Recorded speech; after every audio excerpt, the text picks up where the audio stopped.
Hello, my dear students. Very good evening. This is Sundar Rabindranathan here. Hey guys, what's happening? What's up? Let me see you are all here.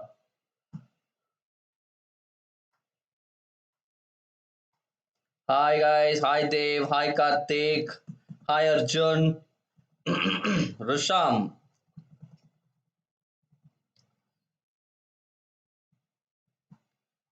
Hi Anirudh. So guys, welcome to this particular session where we are going to start another chapter. A chapter where we focus on certain aspects of India's heritage.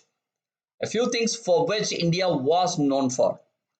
All right, to start with the textiles, the Indian textiles at the clothing industry in India at one point in time before the Britishers came, it was at a different level. All right, we will speak about that, and this chapter will cover that.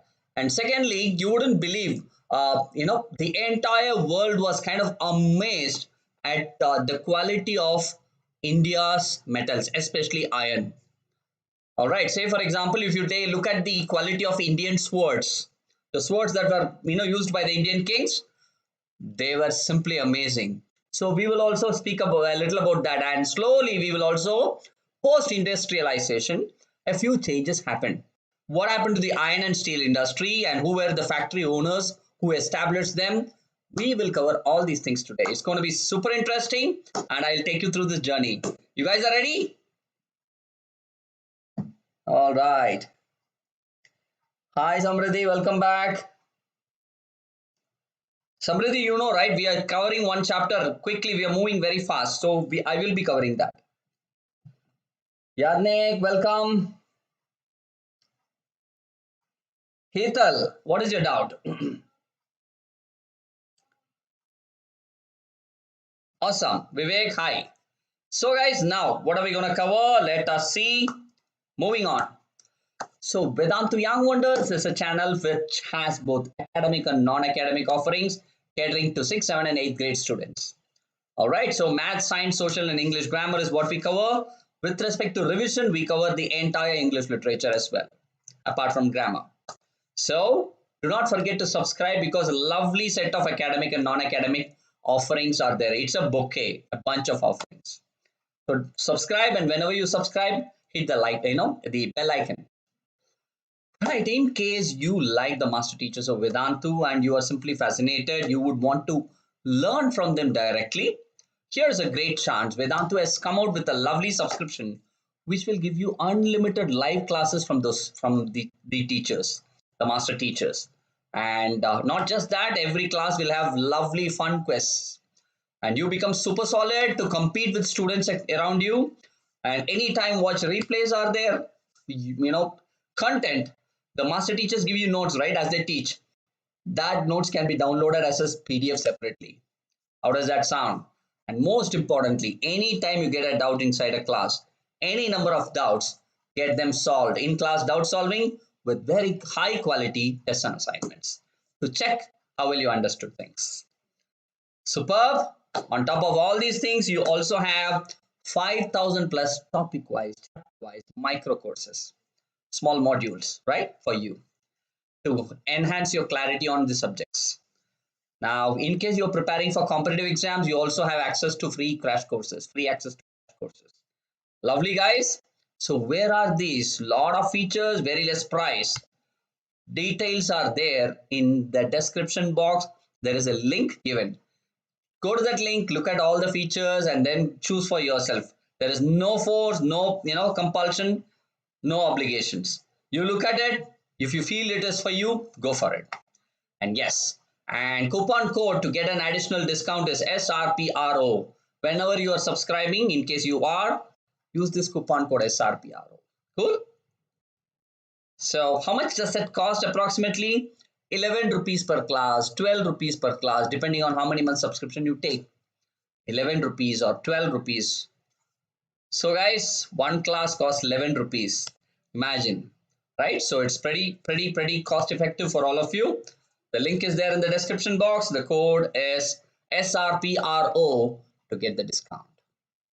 Now coming back to the chapter, right? So it's all about Yep.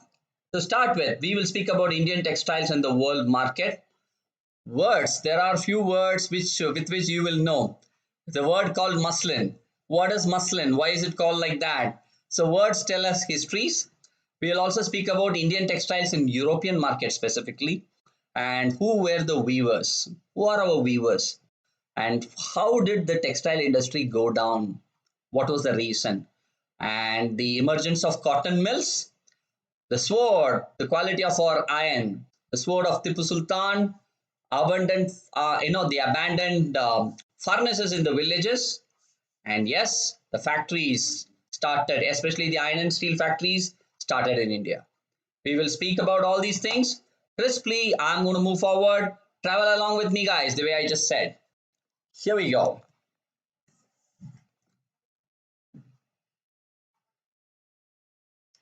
You want me to make a dab? We can always make it up. Guys, the screen is pretty small, so not much to do.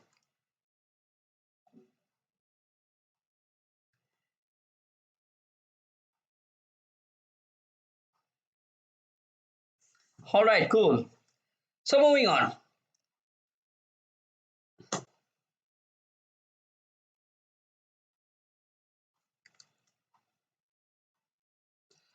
Indian textiles, guys. By the way, as I said, the entire world was simply amazed, surprised at the quality of Indian clothing industry, the cloth, the textiles that were produced in India. So the crafts and industries of India during British rule focused on two things. In fact, it was better even before British rule. One was textiles, the other was iron and steel. So when industrialization started, especially in Britain, uh, a lot of it, it had a lot of connection with why India was conquered and colonized. 18th century India was the leading nation in terms of crafts and trade. Remember this, 18th century, just before the Britishers came in. India was a leading nation in terms of crafts and trade. So British industrialists, they looked at India as a very, very potential market for their products. However, India was already good at it. So that is when they thought that it is important to colonize, to capture and colonize India. All right, over a period of time. So now around 1750, India was the world's largest producer of cotton. Guys, cotton textiles, India was the world's largest producer in 1750. Remember this. Okay, why our cotton was known, Indian textiles was known for the finer quality and very, very exquisite craftsmanship, very delicate, very, very interesting craftsmanship. So 16th century, well before that, the European traders began buying Indian textiles for sale. India was known for two things, guys. Remember this. Hi Diksha, hi Anand. India was known for two things. One was textiles, the other was spices. Always remember this. Okay. So in the 16th century itself, European traders started eyeing Indian textiles for selling them in Europe. Okay. Hi Shreyanshi. Now words tell us histories. Indian textiles were famous in Western markets in different names. I'll give you an example. Muslin. Muslin was generally, yes, muslin and calico. These were the names used in Western markets.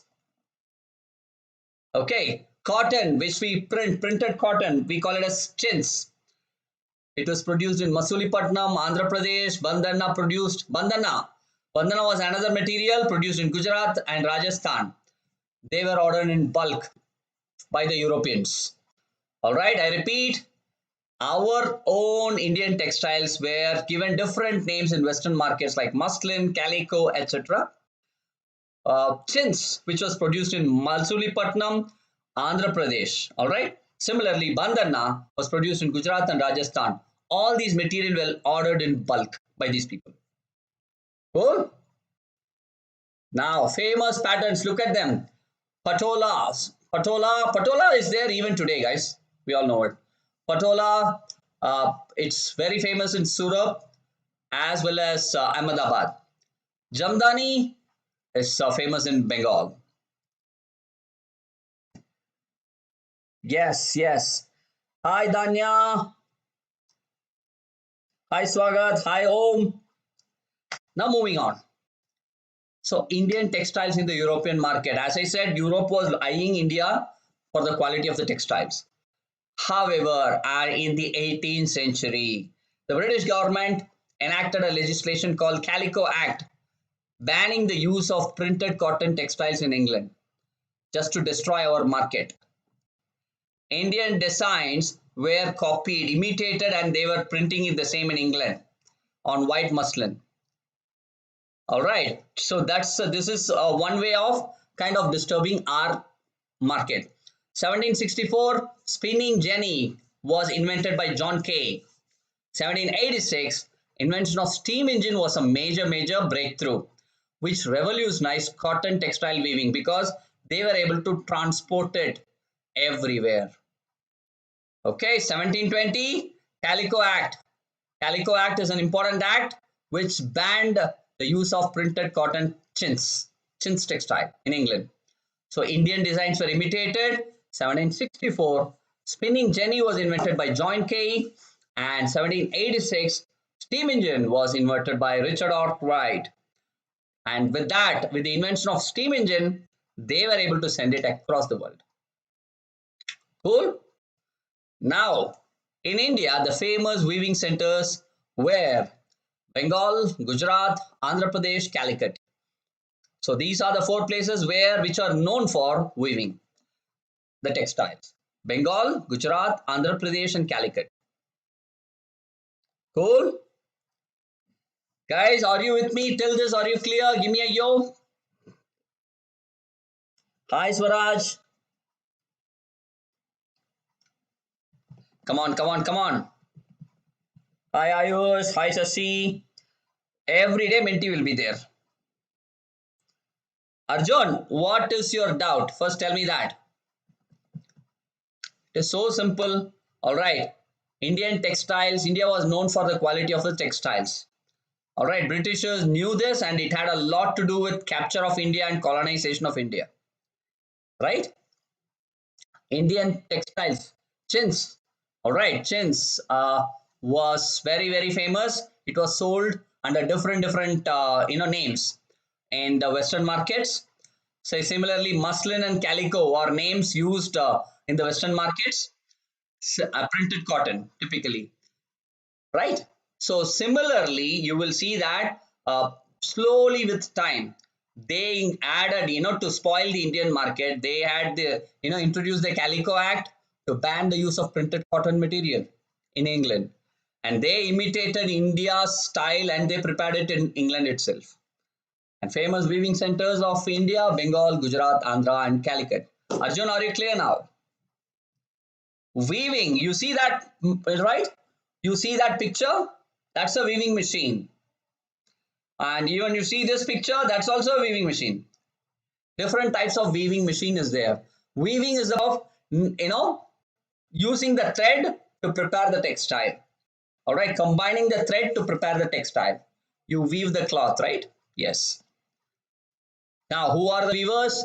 Weavers, all right, belong to communities which were specialized in weaving. They were called Tanti in Bengal, Jolakas or Momins in North India, Kaikullers and Devangs in South India. I repeat, Tanti is Bengal. The weavers were called like this, the communities. Julakas and Momins in North India, Kaikullers and Devangs in South India. Cool? Now, Kai means hand. Handloom weaving and the occupations associated with it, it provided livelihood for millions of Indians. Okay, when at that time. Now the weaving industry is kind of totally automated. Very less people are doing handmade weaving.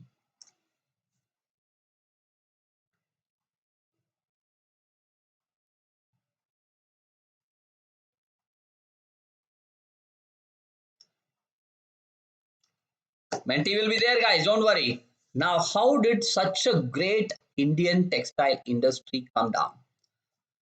What happened is, after the industrialization in Britain and subsequent invention of steam engine, All right, Britain. All right, the development of cotton industries started booming in Britain, and that affected the Indian market and the textile producers in India. So by the beginning of 19th century, English made cotton textiles were all right successfully dominating our Indian goods in major world markets like Africa, America, and Europe. All right, so the British textiles, cotton textiles started dominating the Indian goods. Indian goods were kind of taken away, and our India's major markets like Africa, America, and Europe was dominated by British. So English and European companies stopped buying the Indian goods, because of which our textile industry started coming down.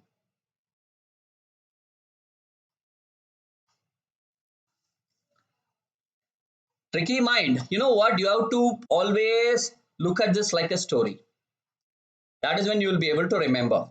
And data points, you need to create summary cards. Guys, just for your information, to help you guys, I'm going to take a session on memory techniques. Memory techniques, it's a series of probably 5 to 8 sessions. And the way I'll explain you how to remember all these things in case you are finding it difficult. Cool? Industrial revolution is there are certain developments that happened which boomed the industries. Say for example, invention of steam engine, in I would say setup of cotton mills. All these things revolutionized the industries. Okay, so typically it happened in the 19th century, the mid of 19th century, frankly. Okay, so now by 1830, coming back, by 1830s, British cotton flooded the Indian markets. Where it was a case where our Indian material was there in Britain. Now it became the things turned upside down. British cotton flooded our markets. Thousands of rural people in the villages, the weavers and all, they became jobless. Women. During the national movement, Mahatma Gandhi sensed this. He was the one who urged, he said, boycott all the imported textiles from Britain. Use only our hand spun and hand woven cloth. That's why Khadi became a symbol of nationalism. Now you are clear?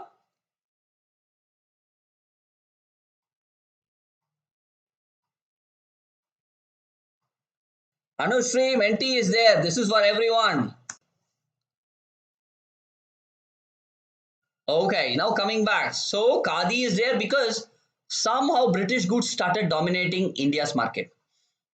The only way to save our weavers is start using our own products, boycott all imported stuff. This is why Gandhi created or projected, portrayed Khadi as a symbol of nationalism. Weavers started working as agricultural laborers, mill workers started migration to different places and started working for daily wages and all. How sad it is, guys. Now, cotton, the evolution of cotton mills. The first cotton mill in India was set up in Bombay, 1854. In 1900, within the span of 46 years, almost 84 cotton mills were working in Bombay, were there in Bombay.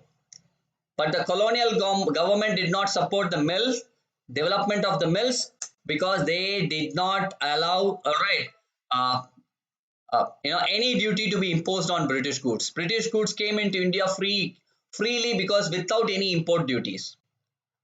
All right, if they had imposed those taxes, the entry of the British goods would have slowed down, and we could have, developed further.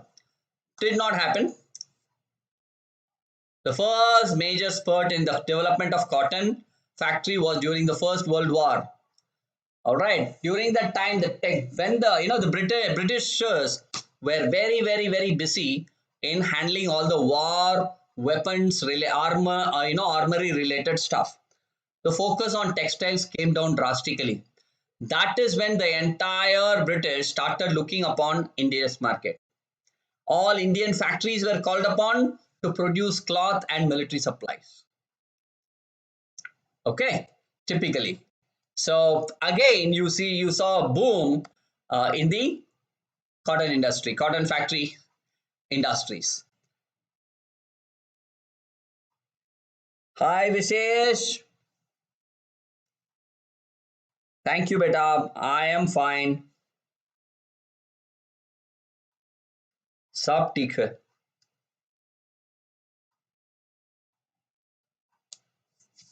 All right.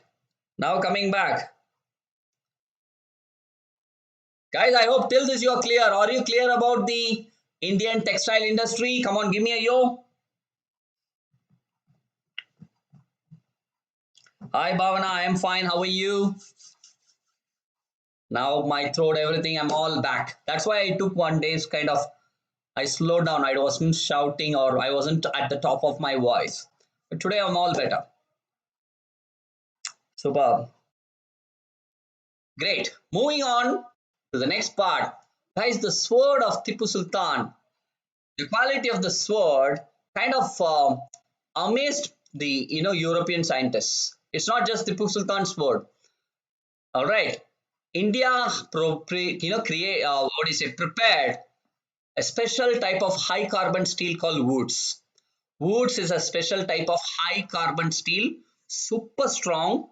All right. Indian wood steel kind of fascinated the European scientists. How are they preparing this? Look at the picture. Sword of Tipu Sultan. The wood steel making process was completely lost by the mid of 19th century. It's all because of Britishers. The swords, armor making, there was a huge industry, market was there. Everything collapsed once Britishers conquered India. Import of iron and steel from England totally spoiled our market. All right, whatever iron and steel we produce here, the market was gone because everything was imported by them. So it was British market which was dominating in India once the Britishers conquered India. Look at it. There are so many villages where wood steel was prepared with using a highly specialized technique with which iron was refined. However, by the late 19th century, crafting of iron was in decline. That iron smelting was totally declining because of the forest protection laws imposed by the Britishers. Okay, so there are a lot of, it's like reserve forest kind of a concept where you are not supposed to dig anything. The ore, lot of restriction is there, and because of this restriction, recovery or digging out iron ores became very costly. And people thought it is not no more a profitable business, slowly started leaving that craft and started looking for other jobs and opportunities. In early 20th century, the artisans who were producing iron and steel, they had more new competitions. Guys, coming back, iron and steel factories coming in India. In 1904, Charles Weld and Dorabji Tata, the eldest son of Jamshedpur Tata, right? Jamshedji Tata, he set up a modern iron and steel plant. All right, to locate the iron ores and take them out, the old iron smelters, they are called agarias. Agarias help these people to locate the iron ores in Rajgara Hills, which is in Chhattisgarh. All right, because of which today the Tata Iron and Steel Company, you call it as TISCO. All right, it came up. It was started in 1912 and started producing steel. After 2 years, when World War came, all right, imports of British steel into India came down. Britishers were not, during the World War, they were so badly affected that they were not able to import anything into India. That is when our own Indian market started blooming. For example, Indian Railways turned to TISCO, Tata Iron and Steel Company, for supply of the rails, the trains. And TISCO, till today, it became the biggest iron and steel industry. At that time, again, it was the biggest steel industry in the British Empire. Hi, Mamata, I am fine. So look at it. 1904 it was started, 1912 production started. And when World War came in 1914, right, Britishers could not, continue importing iron and steel into India. So Indian railways, they started looking forward to Tisco. Tisco became the biggest steel industry even when Britishers were colonizing us. Hey guys, are you clear? We are done. Ready for a Menti, all of you?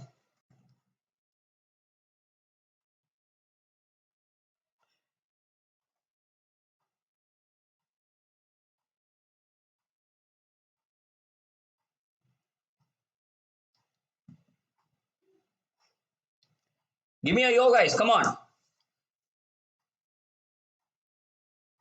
Richard Arkwright. He was the one who invented steam engine. Abhiraj Pro Gaming. You are always a celebrity. Don't worry. You keep doing your job. Everyone will become a celebrity.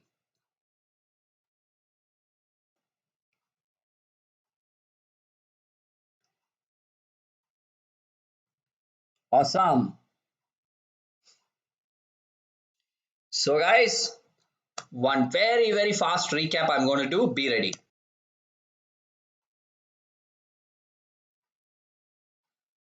Indian textiles. Okay. During the British rule, the industry in India for focusing on two things. One was textile, one was iron and steel. When Britain was industrialized, they had a lot to do with impacting the Indian markets. Okay, in 18th century, India was a nation known for crafts and trade. British industrialists saw India as a huge market and that is how Britishers wanted to import everything into India. And in Indian textiles in the world market, around 1750, India was the largest producer of cotton. Our cotton was superior by all means. 16th century, all European traders started buying Indian textiles and taking them into Europe. Indian textile was very famous, and they were given different names in Western markets: muslin, calico, etc. Printed cloths called chins, they were produced in Masulipatam and Andhra. Similarly, bandana was produced in Gujarat and Rajasthan. They were ordered in bulk by the Europeans. Famous patterns like Patola from Surat, Ahmedabad, Jamdani from Bengal were also present. Indian textiles in the European market. So what they do to spoil our own industry, in 1720, British government enacted a law called Calico Act to ban the use of printed cotton in England. They imitated our own designs. They started producing it in England itself. In 1764, spinning jenny was invented by John Kay, and 1786, steam engine was invented by Richard Arkwright. Famous weaving centers in India are Bengal, Gujarat, AP, and Calicut.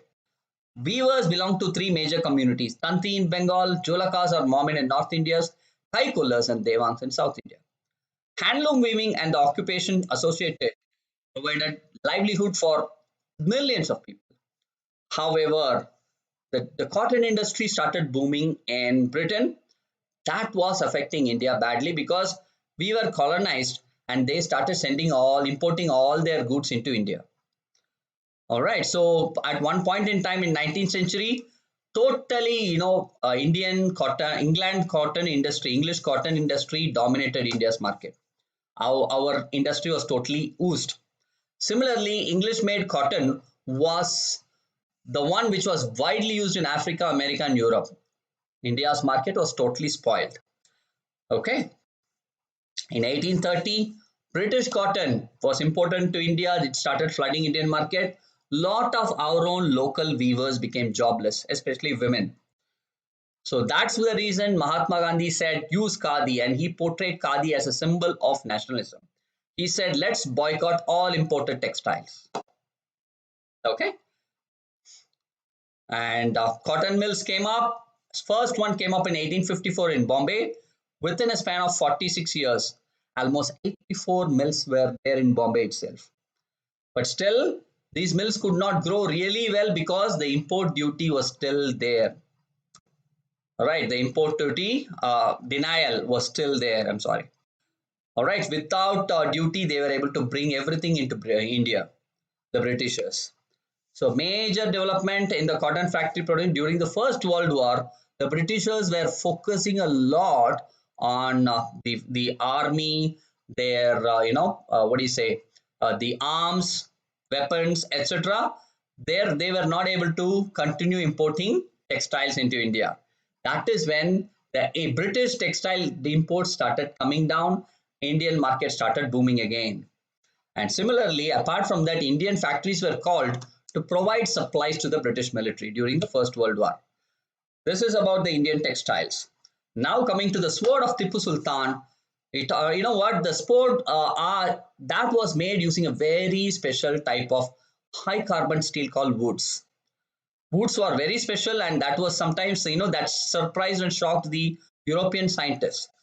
And however, Britishers tactfully spoiled the entire steel industry, especially the wood steel in mid of 19th century. The entire swords and armor making industry was totally spoiled by the British conquest of India. All right, what they did for iron and steel, they started importing their iron and steel into our country. So lot of people who had the furnaces where they used to prepare that special wood steel, all those furnaces were abandoned. People started looking for other jobs, right? Now, in 1904, Charles Weld, and Charles Weld is an American geologist, and Dorabji Tata, eldest sons of Jamshedji Tata, they set up a steel plant in India. And with the help of Agarias, who are nothing but the iron smelters, they helped them to find the iron ore deposits in Rajaras Hills in Chhattisgarh. The Tata Iron and Steel Company started production in 1912.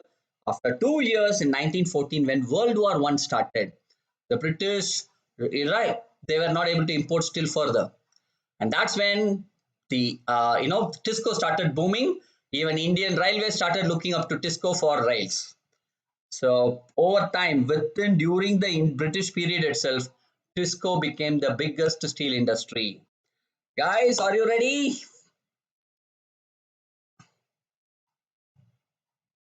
I hope all of you are kind of clear.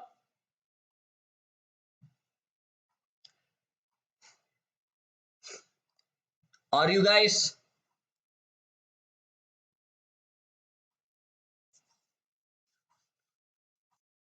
Yes.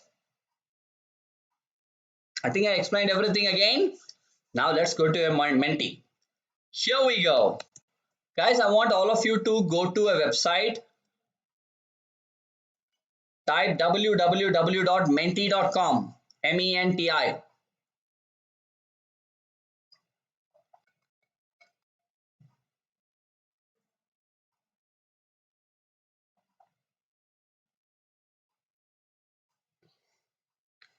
So Yash, which one? Guys, you will be able to get all the PDFs on a weekly basis. Whatever PDFs that happen during the week, you will get it in the next day. Okay, so Yash, don't worry. Okay, so once you go to menti.com, it will ask you for a code. The code for today's Menti is 6880218. I repeat, 6880218. 6880218.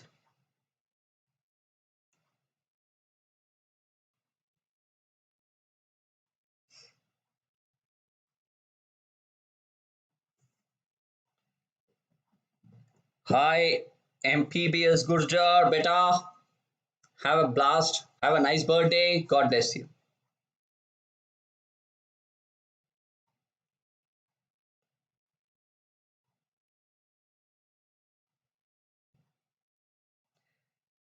Arjun,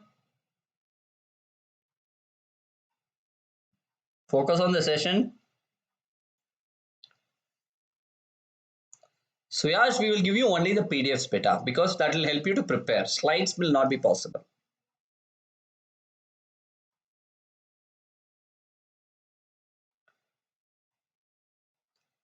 Guys, come on, come on, come on.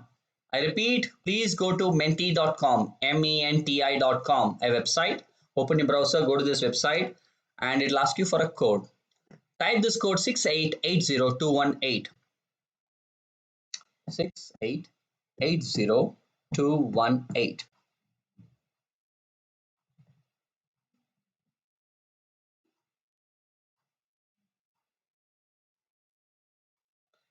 Come on, guys, another 30 seconds. I'm going to start the quiz. Be ready, all of you. Quick, quick, quick.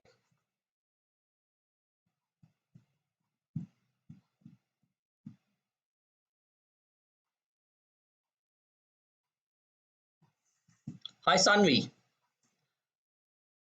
15 more seconds before the first question pops onto your screens.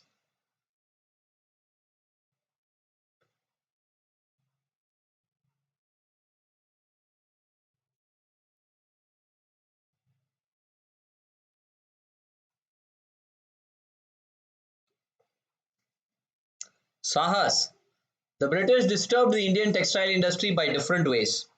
Number one, they, had this Calico Act, 1906, Calico Act, which banned the use of printed cotton in England.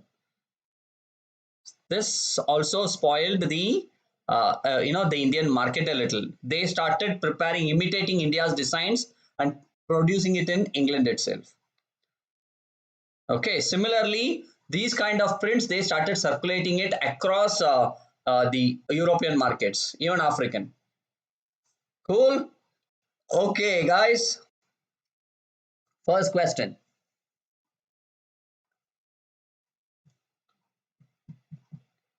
But Suyash, you can prepare with PDF, right? We are giving you the PDF only for preparing. Why do you need slides? Everything what I teach, slide wise, it's going to be there in that PDF.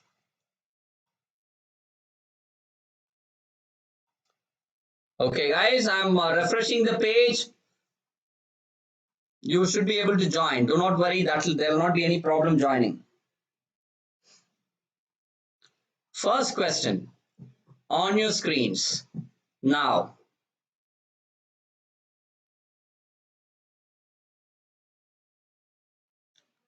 Dash cloth had a large market in Europe. Which cloth was that? Chens, Patola, Jamdani, none of these. One type of clothing had a large market in Europe. Which was that?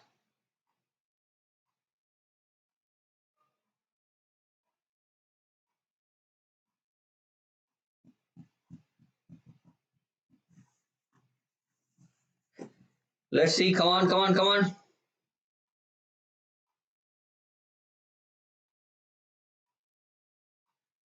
Chins, guys. Option A. Wow, most of you got it right. Love. Good. So, chins is the right answer, which is printed cotton. Love side is at the top after the first question, followed by Sarfraz, Wolfmeister, Shivam, and Swati. So, question number 2. Here it comes onto your screens. So, Yash, you can write to me at sundar.r@vedantu.com. Men and women who carried basket loads of iron ore on their heads were called people who carried loads of iron ore. They were called Woods, Agarias, Bandanas, Kosas.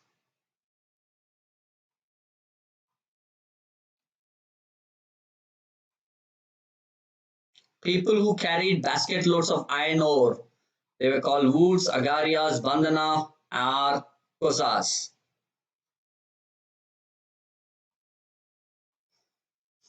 Good. They were Agarias. That's what Tata as well as the geologists, both of them put together. They took their help to locate the iron ores, right? To take them out. Harsh is at the top, followed by no, Sarfraz is back. Sarfaraz is at the top, followed by Kashish, Harsh, Shivam, and Swati. Top 5. Shreyas, Shelvi, Srinidhi, Danvin, and Lucky Pravin. Question number 3. In which century did India's textile industry decline? Came down. 1780, 1920?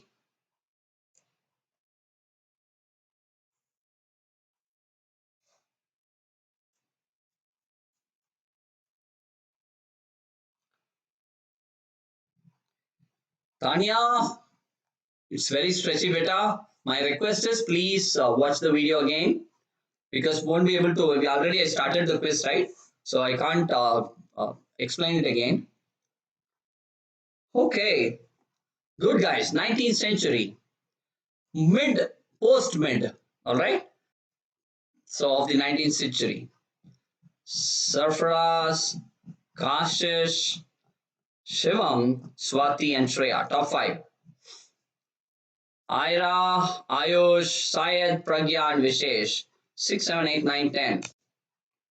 Question number 4, 3 more to go. Here it comes on your screens.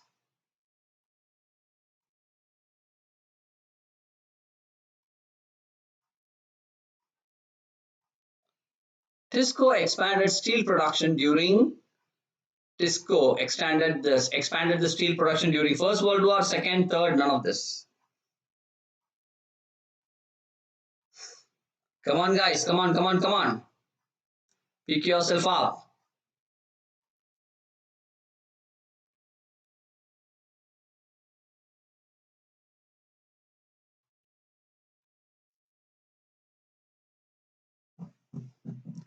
First World War. How come you chose Second World War? Second World War was not in the picture at all. 26 of you have chosen. Come on, guys, don't make these mistakes. First World War. Britishers were a lot occupied with warfare. They were not able to do two things. One, regarding the iron and steel imports, as well as clothing. Sarfaraz is at the top. Kashish, Shivam, Swati, and Ira. Top 5. Shreya, Pragya, Syed, Vishesh, and Lucky. 6, 7, 8, 9, 10. So, guys, question number. What's happening? 5. Here we go. And the question is, Tipu Sultan's sword was made out of what material? What is it called? Stainless steel, woods, silver, none of these. Super easy, right? For all of you.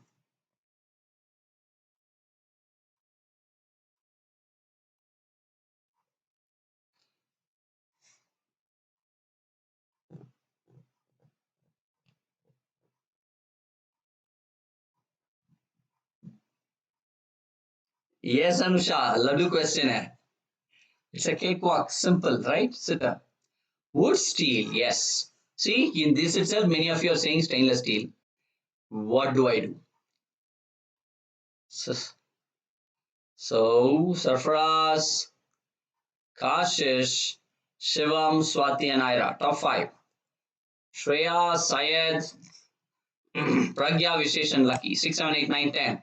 Question number 6. Just one more to go after this. Here we go.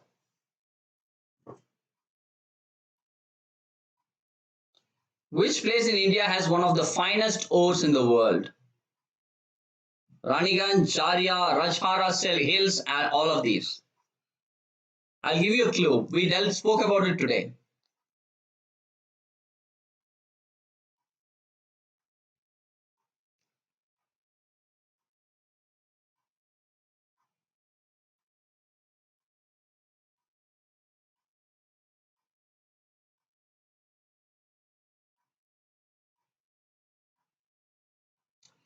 Rajhara Hills. How many of you chose option 3? Come on, come on, come on. No, no, no, no, no, no, no. Yeah. Rajhara Hills. 43 of you. See, guys. How come you guys chose Rani Kanjaria? We never spoke about them today at all, right? So now Sarfraz at the top, followed by Kashish, Shivam, Swati, Shreya. Top 5. Pragya. Tanya, is it so?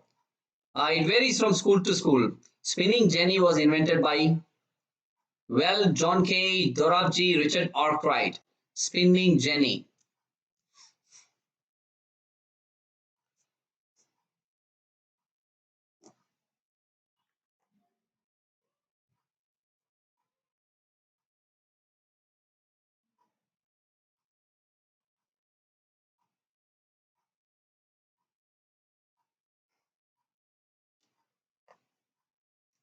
How many of you chose John Kay? Wow, not bad. Most of you got it right. Good. So, guys, Safras at the top, followed by Kashish, Shreya, Pragya, Shrija. Sarfaraz is winning today's quiz, guys. And you know what? Very, very close it is. Between just 4 points difference. Sarfaraz, congratulations. Kashish, both of you, congratulations, guys. Great job done. Kashish as well. Amazing. Shreya, Pragya, Srija. Top 5, guys. You are into the top 5. Congratulations to you. Madhav, Robin, Anjali, Gauri, and Shivam. Great job. Keep it up. Guys, at 8 p.m. we have a session for English. Don't miss it. I will be introducing few stories, take you through the story, and then there will be quizzes and a Menti. It's going to be super interesting. A Pariksha series at 8 p.m. Watch out. Please join without fail, okay? So, guys, so yes, the Pariksha will be there at 8. You won't be disappointed. You're going to have a good time with Vedantu Young Wonders. I will join you at 8 p.m. Until then, this is bye-bye from Sundar, guys.